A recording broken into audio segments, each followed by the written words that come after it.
Bhojpuri industry में किसी का नए फिल्में जो है कि सिनेमा हॉल में नहीं लग रहा। वहीं खेसारी लाल यादव के पुराने फिल्मों को लेकर जो है कि भोजपुरी सिनेमा हॉलों में जो है कि भीड़ का जमावड़ा लग गया। हम बात कर रहे हैं 3 से 4 साल पहली फिल्म यानी पुरानी फिल्म डमरू का।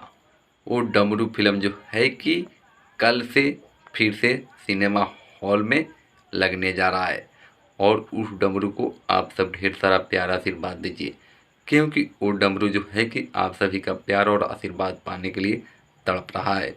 बात करते हैं दोस्तों भोजपुरी इंडस्ट्री के ट्रेंडिंग स्टार कहे जाने वाले खेसारी लाल यादव का फिल्म जो है कि डमरू फिर से जो है कि कल के आनंद मंदिर सिनेमा हॉल में जो है कि बनारसी में लगने जा रहा है। तो आप सब जो है कि उस डमरू का आनंद लीजिए और आनंद बटोरते रहिए, क्योंकि पुराने फिल्में जो है कि काफ़ी ज़्यादा जो है कि संघर्ष बड़ी फिल्में होती है और उस फिल्म को ढेर सारा प्यार आशीर्वाद दीजिए। और कल खेसारी लाल यादव जी का एक गाना भी आने वाला है, उसे भी ढेर सारा प्यार आशीर्वाद दीजिए। तो चलिए दोस्तों, मिलते हैं फिर अगली वीडियो में। तब तक के लिए जय भोजपुरी, जय बिहार।